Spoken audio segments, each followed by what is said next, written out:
ایک عبادت ہوتی ہے بدنی، جیسے میں نے عرض کی نماز یہ بدنی عبادت ہے، یہ مرکب نہیں ہے، یہ دو چیزوں سے ملی جلی نہیں ہے، مکسنگ نہیں ہے اس کے ساتھ، صرف بدنی عبادت ہے، اس میں پیسہ کوئی خرچ نہیں ہوتا۔ روزہ یہ بدنی عبادت ہے، اس پر کوئی پیسہ خرچ نہیں ہوتا۔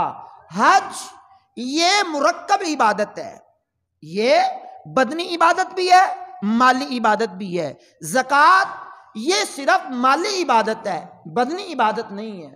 تو جو مرکب عبادت ہے اور جو مالی عبادت ہے یہ ایک کی دوسرے کی طرف سے ادا کی جا سکتی ہے، اس کی گنجائش ہے شریعت میں۔ اب آئیے ذرا سماعت کیجئے، والدین فوت ہو گئے، وہ بے نمازی تھے، اگر اللہ نہ کرے وہ بے روزہ دار تھے، تو عورت پر روزہ کب فرض ہوتا ہے؟ فقہا نے لکھا ہے 9 سال کی عمر سے اس کا شمار کیا جائے گا عورت کا۔ 9 سال کی عمر سے لے کر 50 سال کی عمر میں ان کا انتقال اگر ہوا تو درمیان میں بچ گئے 9 کو مائنس کر دیجئے، اور بچ گئے جناب والا 41 سال۔ 41 سال کی نمازوں کا حساب کرے، 41 سال کے اندر جتنے سال انہوں نے نماز نہیں پڑھی اس کا حساب لگا لیا جائے، اور روزانہ کی 6 نمازوں کا حساب لگایا جائے گا۔ 5 نمازیں جو فرض ہیں اور 6ٹی وتر کی 3 رکعتیں، سنت موقدہ ہو یا غیر موقدہ ہو یا نفل ہو، ان کی قضا نہیں ہوتی، فرض کی اور واجبات کی قضا ہوتی ہے۔ اب اس پر روزانہ کی 6 نمازیں فرض ہیں، 5 فرض نمازیں اور 6ٹی وتر کی 3 رکعتیں، اب بن جائیں گی جناب 6 نمازیں۔ اب آپ غور کریں گے 6 نمازیں، اب 41 سال تک حساب لگا لیں گے، عورت کی 9 سال سے لے کر کے 50 سال تک، یہ جناب لگا لیجئے 41 سال، مرد کے 12 سال سے لے کر کے اگر 50 سال کی عمر ہے تو یہ بن جائیں گی جناب والا 48 سال، 12 کے آگے چلیں گے تو معافی کے ساتھ یہ بن جائیں گے ہمارے 38 سال بن جائیں گے۔ اب اس انداز میں آپ غور کریں کہ 50 میں سے 12 نکالیں گے تو 38 40 اور پھر 50، یہ 38 سال بن جائیں گے، 12 سال مائنس کر دیجئے۔ اب 12 سال جو آپ نے نکال دیے، 38 سال کی قضا نمازوں کا فدیہ ادا کرنا پڑے گا، 38 سال کے روزوں کا فدیہ ادا کرنا پڑے گا، اور جتنی زندگی میں والدین نے نمازیں چھوڑی ہیں ان کی نمازوں کا فدیہ، ان کے روزوں کا فدیہ ادا کرنا پڑے گا۔ اب اس کا طریقہ کار فقہا نے جو لکھا ہے وہ یہ لکھا ہے کہ اگر بندے کے پاس اتنا مال ہو کہ وہ والدین کی تمام تر نمازوں کا فدیہ دے دے، روزوں کا فدیہ دے دے، تو ایک نماز کا فدیہ بنتا ہے صدقہ فطر کی مقدار کے مطابق۔ اب صدقہ فطر کیا ہوتا ہے؟ جو رمضان المبارکہ میں فطرہ ہم ادا کرتے ہیں اس کی مختلف صورتیں ہوتی ہیں۔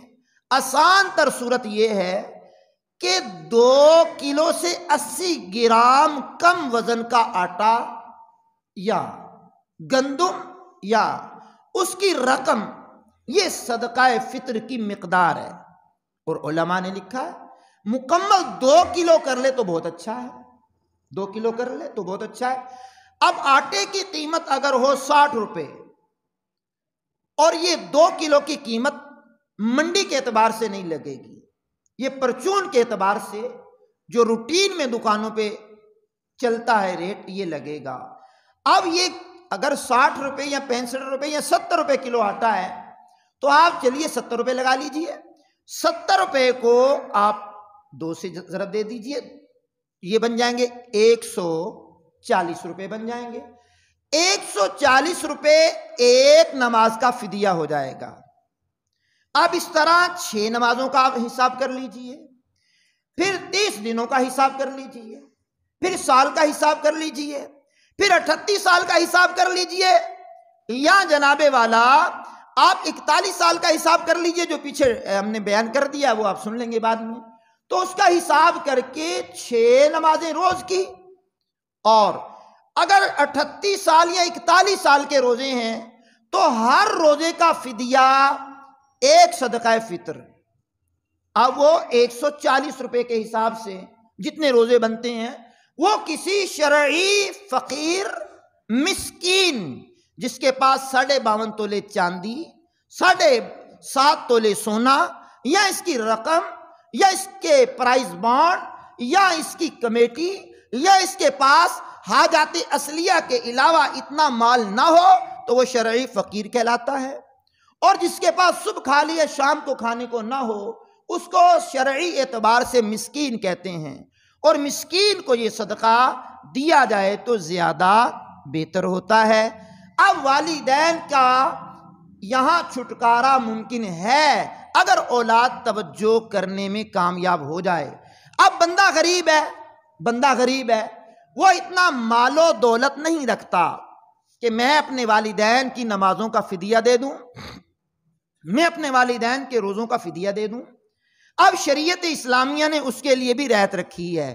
دیکھیے ہمارا اسلام زندہ باد، کیا بات، اسلام تو اسلام ہے نا۔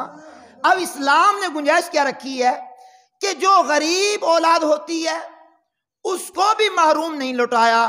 غریب اولاد کا حق بنتا ہے کہ وہ کسی شرعی فقیر کو ہائر کر لے، اس کو مسئلہ سمجھائے، میرے والدین انتقال کر گئے ہیں اور انتقال کے بعد میں ان کی نماز اور روزے کا فدیہ ادا کرنا چاہتا ہوں۔ اس کا طریقہ کار یہ ہے 30 دنوں کا یا جتنی اس کے پاس رقم ہو اس کا حساب لگا لے، 2 کلو آٹے یا 2 کلو گندم، 80 گرام کم کیا کرنا ہے پورا ہی کر لیجئے گا۔ اب 2 کلو آٹا یا اس کی گندم کا حساب فی روزے کا صدقہ فطر اور فی نماز کا صدقہ فطر۔ اب اس کو 30 دن کے پیسے آپ کے پاس ہیں تو 30 دن کے بنا لیں، سال کے آپ کے پاس ہیں تو سال کے بنا لیں۔ اس شریف فقیر کو بتا دیں کہ شرعی ہیلہ یہ ہوتا ہے، یہ میں رقم آپ کو دوں گا، آپ قبول کر لیں گے، مکمل طور پر اس پر قبضہ کر لیں گے، وہ آپ کی ہو جائے گی۔ آپ چاہیں تو مجھے گفٹ کر دیجئے گا تاکہ میں اسی انداز میں ماں باپ کا فدیہ ادا کر لوں۔ وہ اس نے قبضہ کر لیا رقم پر، وہ مالک ہو گیا۔ اب آپ نے جبر نہیں کیا، اس کو فری ہینڈ بھی دیا ہے اور ایک اس کو زین بھی دے دیا۔ اس نے کہا لیجا یہ میں نے صدقہ قبول کر لیا ہے، یہ میں آپ کو گفٹ کرتا ہوں۔ جس کے پاس گیا وہ صدقہ ہے، اب اس نے امیر کو کھلایا یا غریب کو کھلایا وہ صدقہ نہیں رہے گا، وہ تحفہ ہو جائے گا۔ اب اس نے قبضہ کیا اور آپ کو دے دیا، آپ نے پھر قبضہ کر کے پھر کہا یہ میری طرف سے اور بھی لے لیں۔ اب اسی طرح لوٹ پھیر کرتا رہے، جتنے سال کی نمازیں یا جتنے سال کے روزے ہیں اسی کا اس انداز میں ہیلہ شرعی کے مطابق فقہا کے نزدیک اس کی نماز روزے کا فدیہ ادا ہو جائے گا۔ اب یہ بات ایک مرتبہ تو آپ کے ذہن میں نہیں آ سکتی، تو اس کا طریقہ کار یہ ہے کہ جانے کے بعد بھی جیسے میں بتایا کرتا ہوں کہ یوٹیوب پر بھی ہمارا یہ بیان ہوتا ہے، فیس بک پیج ہے علامہ قاری محمد رمضان عطاری کے نام سے، اس کو لائک کر لیں آپ، اور QRA اسلامک میڈیا کے نام سے یوٹیوب چینل ہے اس کو آپ سبسکرائب کر لیں، یا فیس بک ID ہے ہماری قاری محمد رمضان عطاری کے نام سے۔ پچھلے ہمارے جو بیانات ہوئے ہیں 2 وہ بھی اس میں رکھیں اور کافی سارے بیانات بھی رکھیں۔